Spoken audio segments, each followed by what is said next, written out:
Hi, everybody. My name is Lily. I'm a grateful believer who struggles with codependency and being John Eklund's daughter.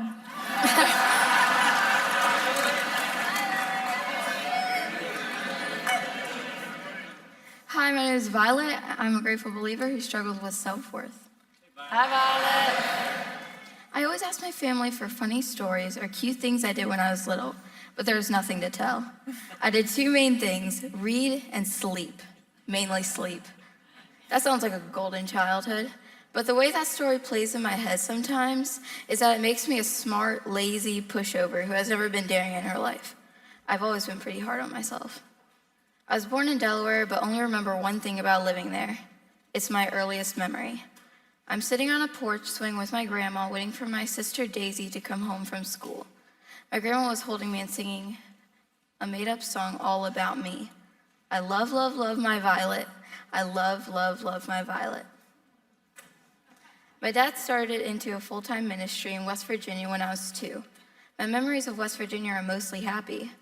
I had lots of neighborhood friends. My cousin Autumn lived close by, and my sister and I had a run of an old 3-story fixer-upper that I still miss exploring to this day. When I was a little girl, I remember setting up my very own business during recess at Nutter Fort Elementary School in West Virginia. While everyone else was off playing with their friends, I sat at my desk with a little folded note card sitting on the edge with my name and Dad's phone number on it because I didn't have a phone and it made it look more professional. I would sit there every day waiting for someone to come up and ask for my advice on something. That's what the whole business was about, just giving advice.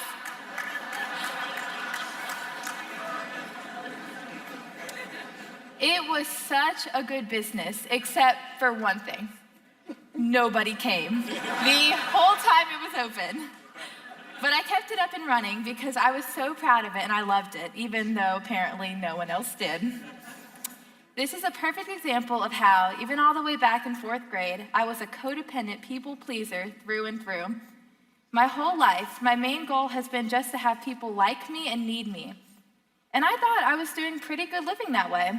I mean, by the time I got to middle school, I was fairly happy. I had a few friends. Even though they would walk all over me sometimes, life was going pretty okay. I loved my church that I was a part of. I felt so loved and like I really belonged. But then one day, towards the end of 8th grade, my dad got a call. It was a job offer from some church called Temple in Selma, North Carolina. Hold up, what? We had talked about moving like once before that day, but I figured it was just a distant what if, not an actual reality. But at that point, it looked like it was really going to happen. I had about a month to say my goodbyes. We were already out of school for the summer at that point, so I didn't get to see that many people for the last time. I distinctly remember the last night at my youth group, and it was amazing and so heartbreaking because they had put together such a nice service just for me. They were my family. It was a hard goodbye. Moving to North Carolina seemed like a golden opportunity to change who I was, to start over. I wasn't upset. I was excited for the move and for the new school. I felt like I could be a better person than the one I was becoming. I wanted to be different than the popular kids I was starting to hang out with. I didn't want to be that classic cookie-cutter middle school girl. It was surreal leaving that house, that town, that world behind. It was all I ever knew. I felt really good about the church we were attending in West Virginia. I loved Celebration Place. I see some of my best friends every night at Celebrate Recovery, and they were upset when I told them we were leaving. Now my dad was going to start a new CR in a new town. We lived in a new house and go to a new church. Ah, yes, church was a whole new church full of new, strange people with a whole other problem. I knew I could always trust the familiar people in my church back in West Virginia. The first Sunday at this new church was fine, but Sunday morning church was not the thing I was worried about. Youth group was. As soon as I walked through those doors to the youth group, that Sunday night, I knew I didn't belong. Guys playing basketball in the middle of the sanctuary, loud music blasting, and my worst fear of all, people who seemed to know each other already standing around in groups talking. I sat down next to my sister as the service began. The youth pastor ran up on stage and started talking really fast in the strongest Southern accent I've ever heard.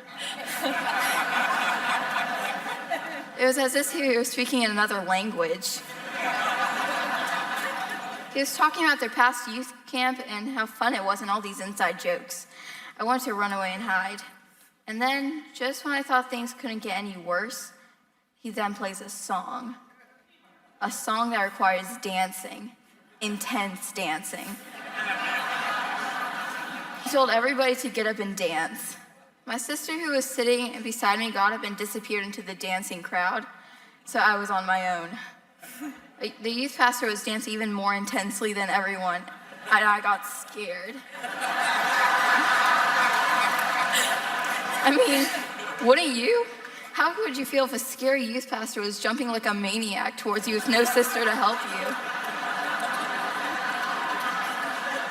I bolted and called my dad, "Please, for the love of God, pick me up."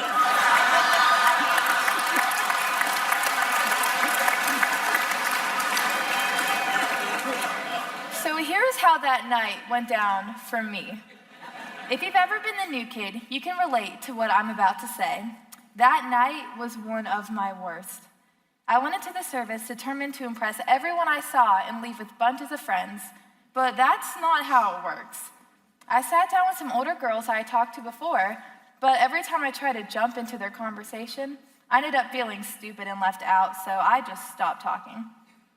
After a couple minutes of sitting in silence, the youth pastor announced that we would be playing a game that consisted of vigorous dancing. So naturally, even though my pride was a little damaged, my people-pleasing self got up and tried to play along. Meanwhile, out of the corner of my eye, I saw Violet running across the sanctuary and out the doors. Turns out, she was having such a hard time, she had her dad come and pick her up. I remember judging her so hard while thinking, I may be having a rough time, but at least I'm not leaving early.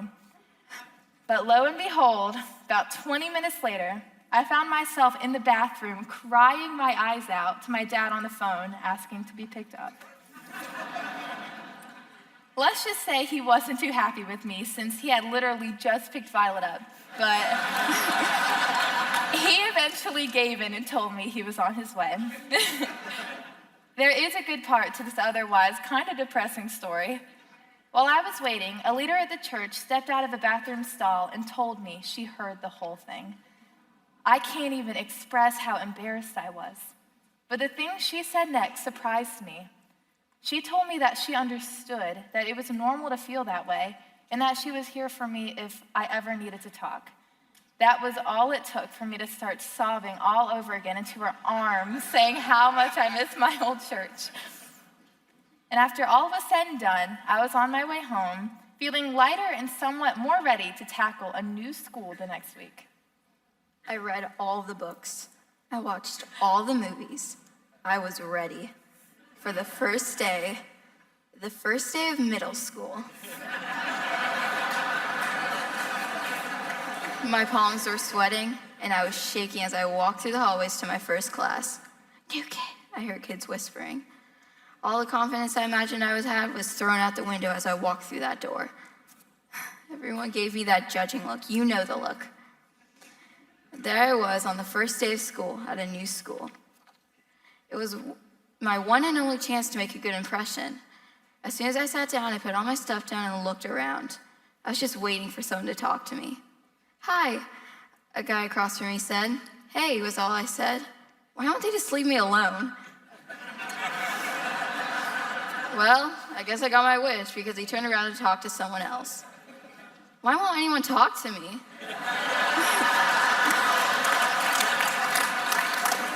I realize now that my whole 6th grade experience was just me contradicting myself. Well, the first day of school for me rolled around too soon like it does every year. I gained some of my confidence back as things got better and better in youth group, but I was still scared.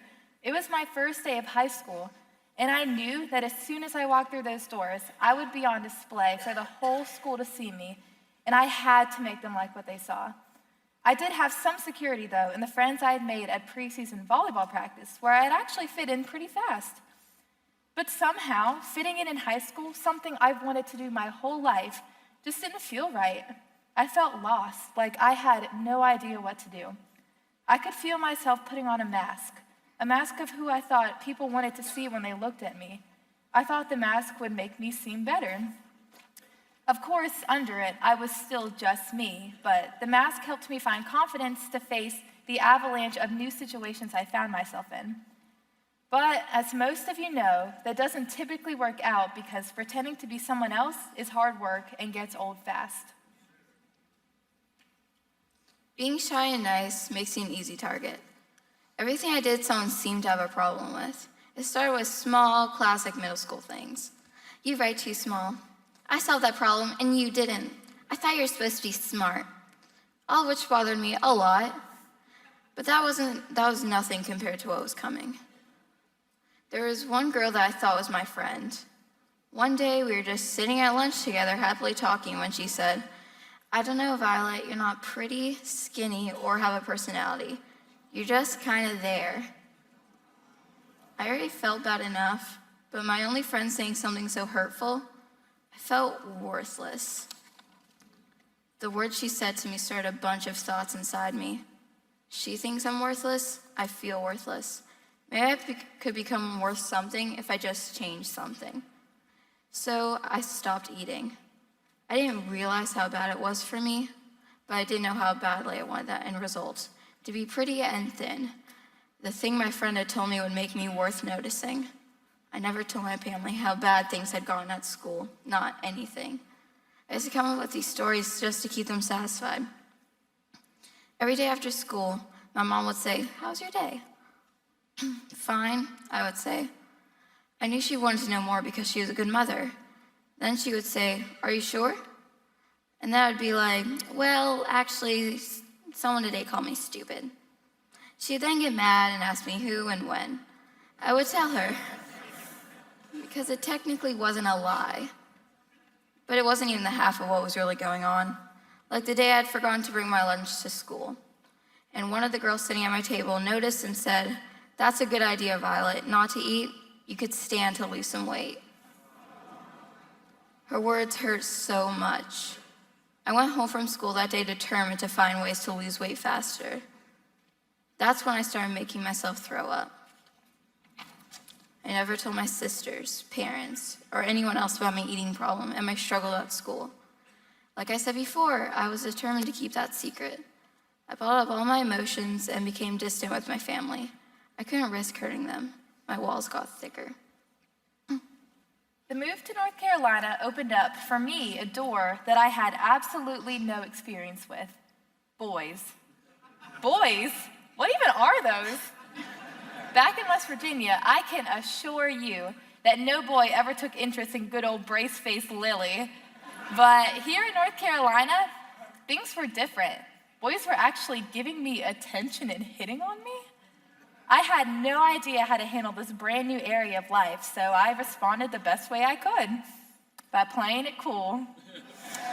Just a little FYI, I had no experience in that department either, so I think it's safe to say that in the beginning, I scared off every boy who came my way by playing it cool. And then, of course, there was our big sister, Daisy.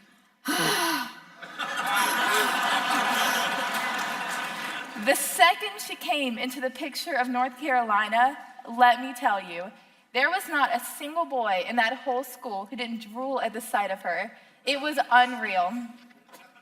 And I haven't even mentioned how she was an all-state superstar volleyball player.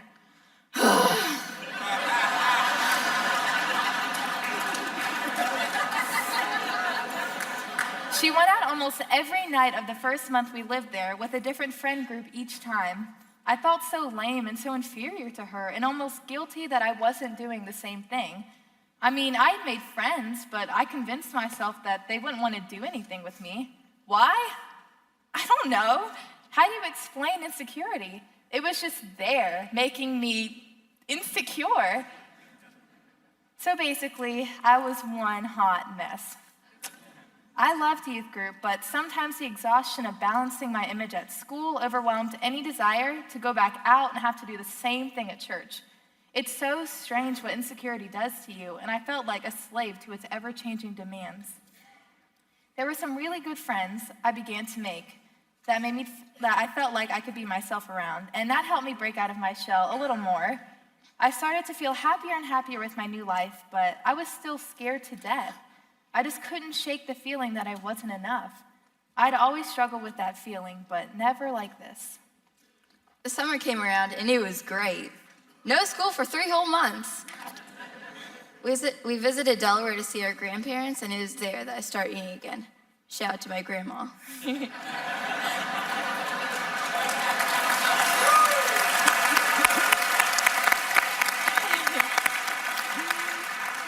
With the absence of school, I felt a weight lifted off my shoulders that is indescribable. I didn't have to worry about the half of the day that I dreaded beyond measure. As summer came to a close, I began to have hopeful thoughts once again. Maybe this year, 7th grade, can be a new chance to start over.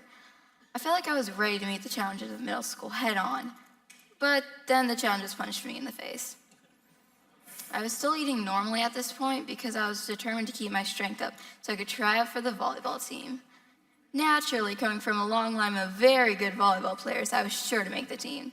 Daisy and Lily being the volleyball stars they are, and me being the optimistic, under-practiced violet I was the perfect formula for success. I sat alone at lunch the day of tryouts, comforted by this one thought. After volleyball tryouts and I'm on the team, I'll have a friend group to sit with, the volleyball girls, the popular girls. If I made the team, well, when I make it, maybe then I'd have a chance to fit in somewhere. I felt like this was my last shot. And so I tried out. I think you know where this is going. I didn't make it. I was devastated, to say the least. I wanted it so bad. I needed it. That had been my only hope, the only hope to keep me going. The next day, a girl said to me, "Wow, I can't believe you didn't make the team. I guess you're a disappointment to your sisters." She said the words that I had been thinking the whole day. I almost let my tears fall. Next day was back to sitting alone at lunch. I had no hopeful thought. I stopped eating that very day. It wasn't even because I wanted to be skinny or pretty anymore. I think it was because I didn't know what to do next. That was the one thing I could control and hold on to. And this time, I didn't care about disguising it. The whole reason for the move to North Carolina was for my dad to start a CR. And when it finally opened, it was a huge hit. People seemed to love it, and they sure loved my dad. He was like a superstar, as many of you have experienced.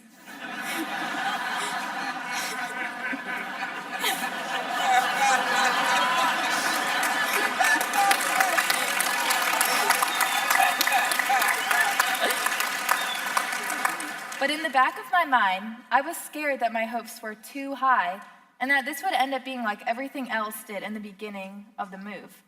But life went on, and I forgot about it for a little while until the kickoff day arrived. Those scared feelings moved from the back of my mind to the very front real quick. I could not let this become what youth group had been in the beginning. I couldn't handle that. And can you imagine how disappointing it would be to my parents and church if the pastor's daughter was scared of something my dad had basically worked for his whole life? All of these feelings spun around in my mind in the hours before we had to go. But right before we left, something had changed. I said to myself that this would not be about me. I would not obsess over myself and my fears this time. I would be just myself, because that's all any of us can do. So I left my mask at home, and that ended up being one of the best decisions I've ever made.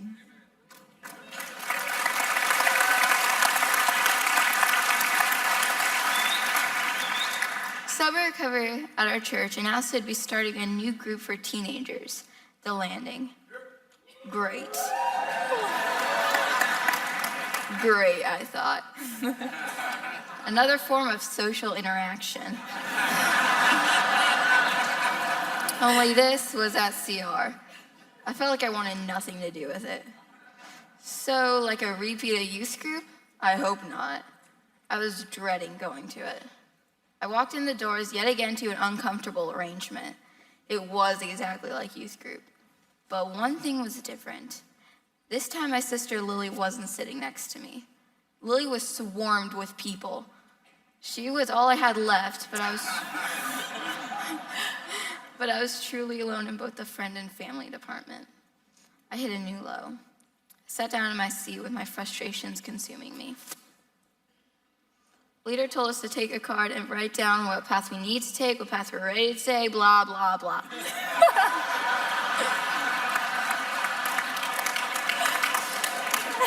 I was determined I wasn't going to write anything down. But then, I don't know what happened. I poured everything out onto that card. I didn't write what she wanted us to write.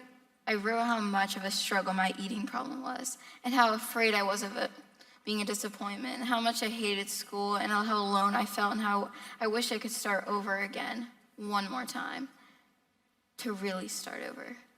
I put it in my pocket. I would never let anyone see it. School continued to suck, but one day when I got home from school, I found myself in a conversation with my sisters Lily and Daisy, our first real conversation in a long time. We eventually came to the topic of deep secrets. We decided to force each other to share one. My turn came. What about you, Violet? 1,000 excuses buzzed through my mind of why it would be a really bad idea to share my secret. But then, I said it. As I spilled my guts, I felt like the one thing that I could hold on to, the one thing that was really mine, the one thing I could control, was slipping through my fingers. After my rant was over, Daisy looked at me in shock and started sobbing. She told me how hard it was for her to watch me hurting and how much she needed and loved me. I'd always thought it was a disappointment, that they were only forced to like me. I didn't think that I was worth their love. But there they were, crying, telling me the exact opposite. Lily and Daisy told me that I need to tell my mom and dad. I reluctantly agreed to do it.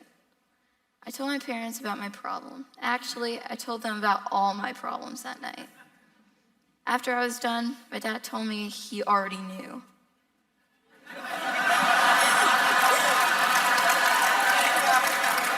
He knew? How could he know? Was my dad in the FBI or something? Did he have cameras sitting all over the house watching my every move? Remember that card I wrote up on the landing? The one thing that I never wanted anyone to ever see?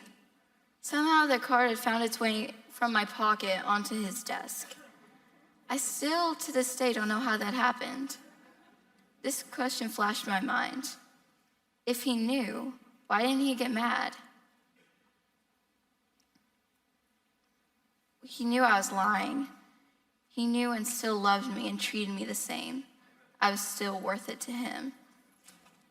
But I guess that's just like God.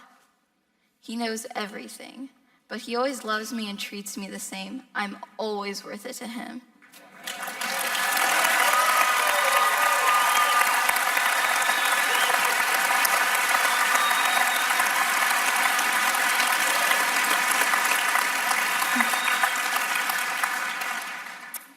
Sophomore year came before I knew it.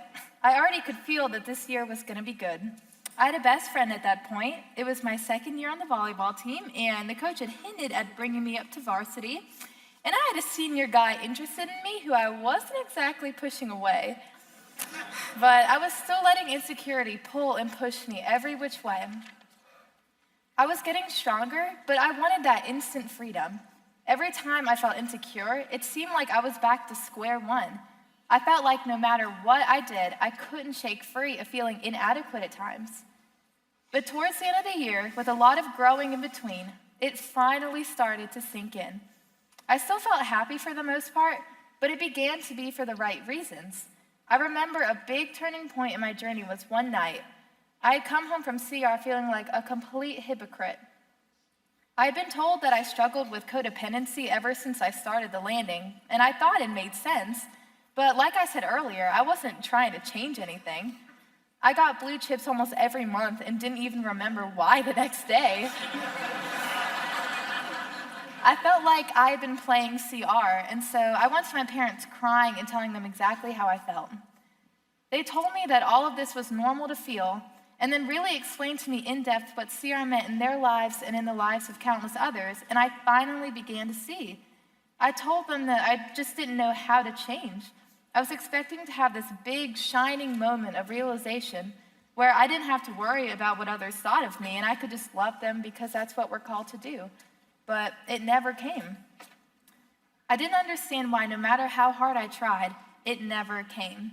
But then my mom told me a quote by Thomas Merton that has stuck with me to this day. The desire to please God does in fact please God, and I pray that I have that desire in all that I'm doing. That made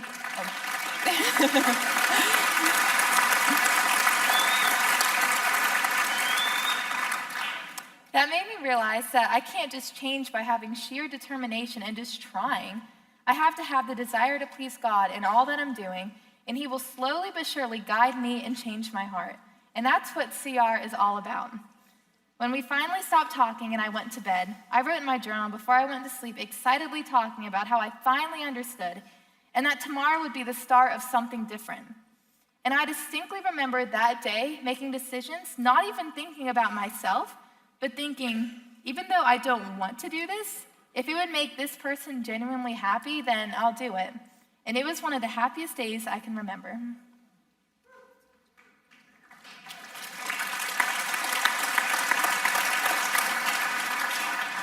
I heard we were going to take a small break from school to go to a one-day conference in Charlotte, North Carolina.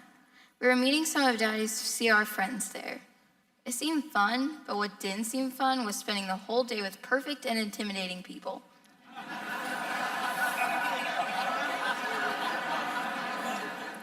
We met them for lunch first, and when I went to meet them, they all seemed genuinely happy to see me. Must be an act, was my first thought. School was basically made of fakers and hypocrites, so yeah, it had to be an act.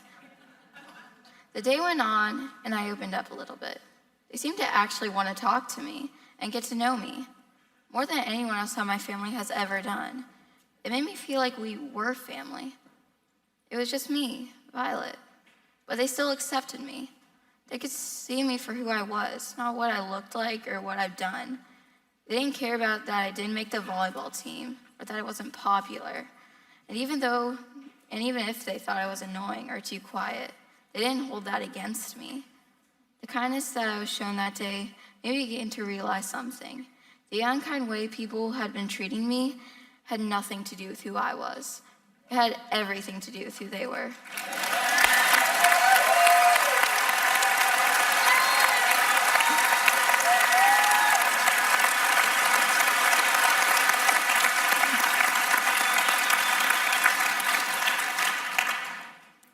My biggest turning point of all was at youth group this past summer.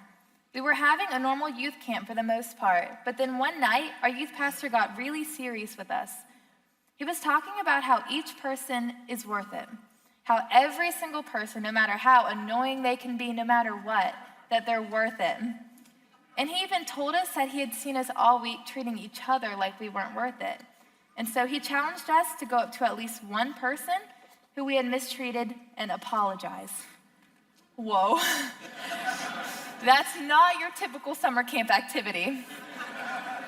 I was really hesitant at first, but once I went up to the first person, I realized how much I'd been living for myself, even with everything I learned over the past couple years. I ended up breaking down along with a lot of other people while apologizing to every person I'd wronged. Principle 6 says, evaluate all my relationships, offer forgiveness to those who have hurt me, and make amends for harm I've done to others when possible, except when to do so would harm them or others. Making those amends ended up being one of the hardest and most rewarding things I've ever done.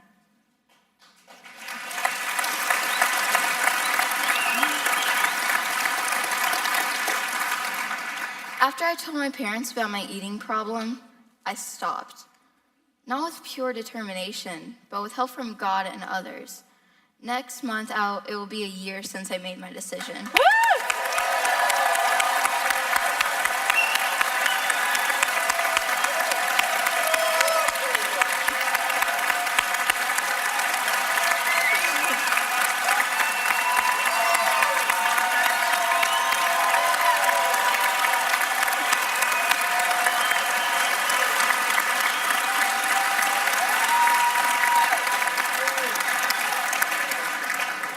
It was a year ago that I decided being skinny does not determine my worth. Yeah. And it doesn't determine your worth either. I'm only in 8th grade, but I know that I'll never end up being worth it to the kids at school. They'll just keep draining me the more I give. So I won't ever again give them power to determine my worth.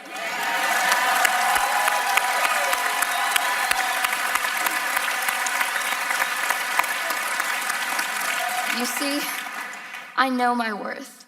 I was worth dying for. Yeah. John 3:16 famously tells us, "For God so loved the world that he gave his only son. He so loved me and he so loved you that he sent his son to die for us." My 1-year chip will show everyone that they can finally stop giving themselves up to people who are blind to their real worth. Because there's always someone who will always love them. And that's not worth giving up. Yeah.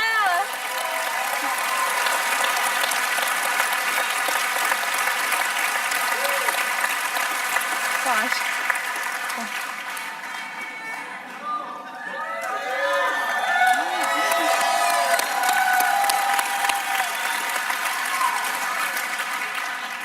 I'll let you in on a little secret that I was told. You don't have to be perfect.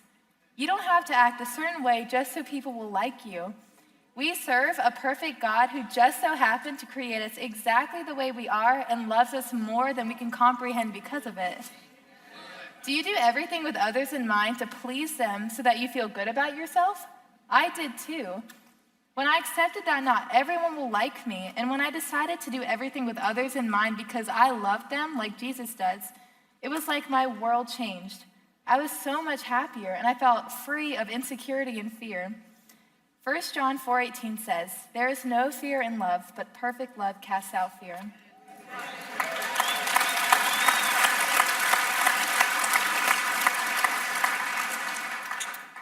Because of the landing in my regular church, I turned my struggle into codependency into a healthy passion to help people. And now it seems like all the people who don't fit in are the ones attracted to me, and I love it. There's a middle school boy at my church with a hard home life and several bullies who calls me his sister and my own parents his mom and dad, all because I treat him kindly. I honestly can say that I don't do it so he'll like me. In fact, it feels like it's not really me doing it at all. It's Jesus loving him through me, and that's pretty cool.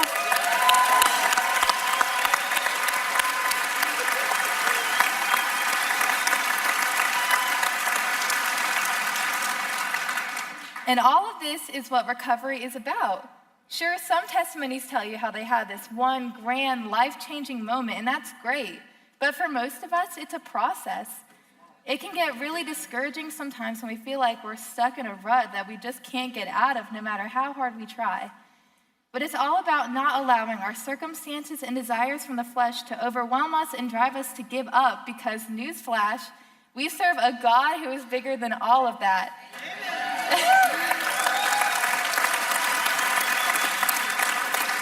If we just trust him and his will for our lives and never give up, recovery will happen. And so, ladies and gentlemen, that's why it is so important to keep coming back. Woo!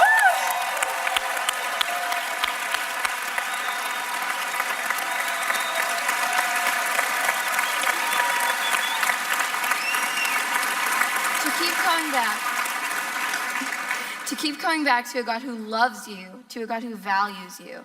To keep coming back to a God who loves others through you. And if you keep coming back, he will meet you right where you are. Thank you for letting us share.